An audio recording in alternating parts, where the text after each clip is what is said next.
नमस्कार, मैं विशाल। एक बार फिर से आप सभी का स्वागत है। आप सभी जानते हैं पहलगाम की घटना, और पहलगाम की घटना में जो कुछ भी हुआ पूरे देश को झकझोर कर रख देने वाला था। अगर उस पूरे घटना के पैटर्न को देखें जो कि आप जानते हैं, तो ये आपको लगेगा कि उसमें कोई नॉन बायोलॉजिकल शक्ति थी जिसकी वजह से वो सब कुछ संपन्न हो पाया, क्योंकि आतंकवादियों ने पूरे टाइम लिए, लोगों से कलमा पढ़वाए, धमकी दी, उनकी हत्या की। उसके बाद वो आतंकवादी पकड़े नहीं जा रहे थे, सरकार को जवाब देना था, उससे पहले वो आतंकवादी मारे भी गए।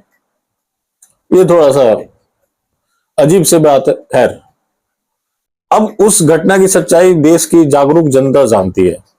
वो भी जानती है जिन्हें जानना है, बस वो नहीं जानते जिन्हें नहीं जानना है।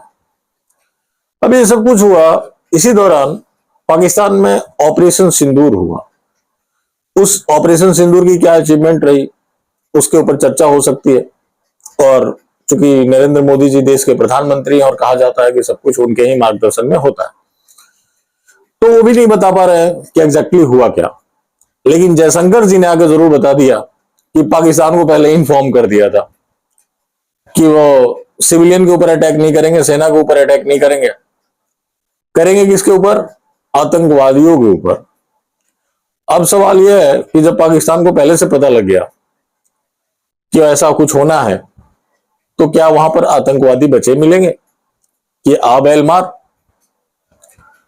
अब पाकिस्तान के अवाम को, वहां के आर्मी को या फिर आईएसआई को अलग अलग करके देखना, या फिर कह लीजिए कि सरकार को भी, ये मुझे लगता है कि ये मूर्खता है।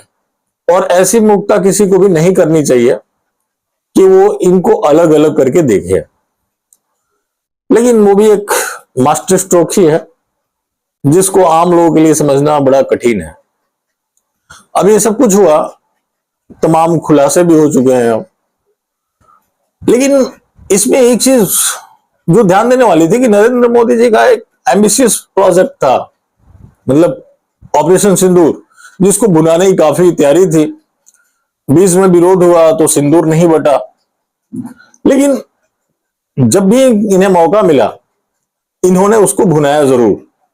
और ट्रंप चाचा ने इनके पूरे प्लान को फेल कर दिया, वरना प्लान तो इनकी बहुत बड़ी थी। लेकिन फिर भी अभी भी इनका प्रयास जारी है, और वो सब कुछ हो रहा है जो कि इतिहास में पहले कभी नहीं हुआ।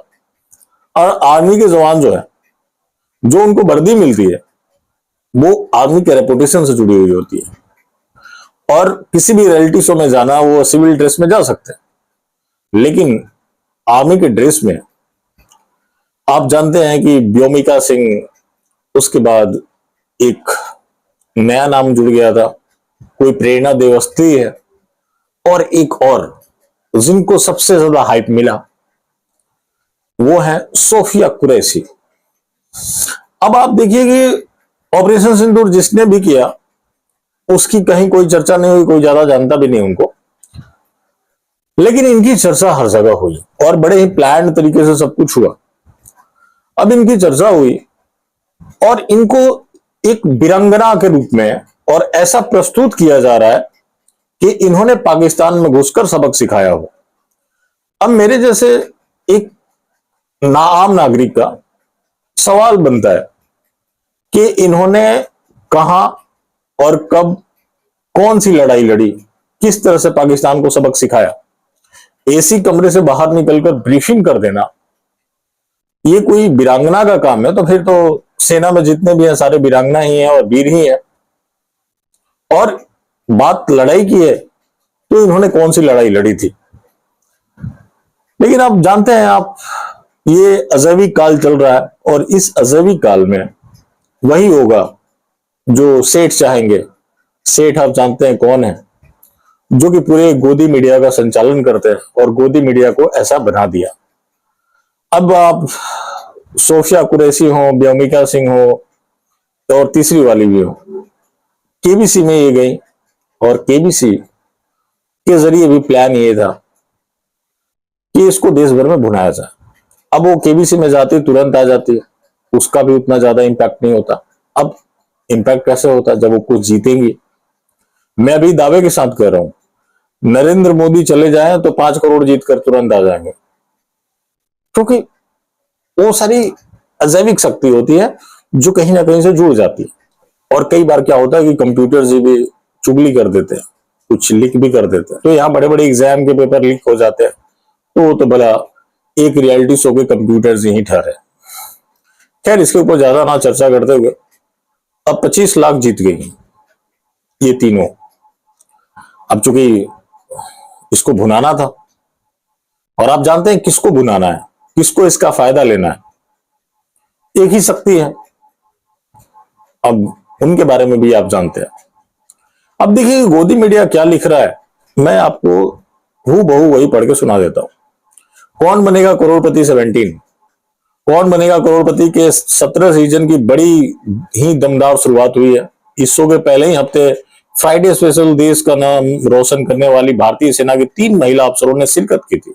ये वही जाबाज अफसर थे जिन्होंने बड़े बेबाकी से ऑपरेशन सिंदूर को अंजाम दिया था। अब मतलब गोदी मीडिया के अनुसार इन्होंने ही ऑपरेशन सिंदूर को अंजाम दिया, तो ऑपरेशन सिंदूर का ब्रीफिंग करना ही अंजाम देना हो गया। नया भारत है और गोदी मीडिया है, तो गोदी मीडिया कुछ ऐसा बता रही है। अब आपको ये हजम हो रहा है नहीं हो रहा, आप अपनी प्रतिक्रिया जरूर दें।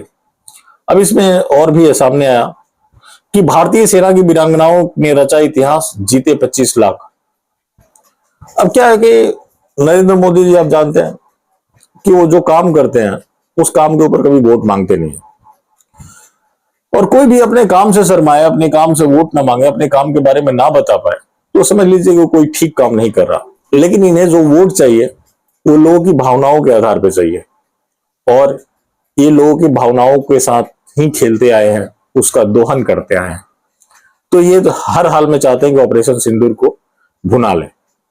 और मामला अभी ऐसा हो गया कि अभी इनके गले का फांस बन चुका है, ये अब करे तो क्या करे। तो ये लगातार प्रयासरत है, और उनके प्रयास का ही परिणाम है कि ये सब कुछ आपको देखने को मिल रहा है, जो बेशक नियम कानून के विरुद्ध ही क्यों ना हो, लेकिन वो सब हो रहा है क्योंकि उनके चेहरे को बचाना है।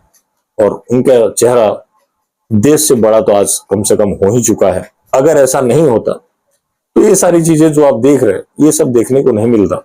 और आप ये समझ लीजिए कि उनके छवि को बचाए रखने के लिए, चमकाने के लिए सेना का भी इस्तेमाल हो रहा है, और भरपूर हो रहा है। चाहे वो एयर चीफ का बयान हो या फिर थल सेना अध्यक्ष का बयान हो, उसको अच्छे से समझने का प्रयास करेंगे तो ये आप पाएंगे कि ये सब कुछ एक बहुत बड़े प्रयोग के तहत हो रहा है। और वो प्रयोग है कैसे भी करके नरेंद्र मोदी जी का चेहरा बचाना, और उसके लिए सब कुछ हो रहा है। तो चले अभी के लिए बस यहीं तक, बाकी फिर मिलते हैं। धन्यवाद।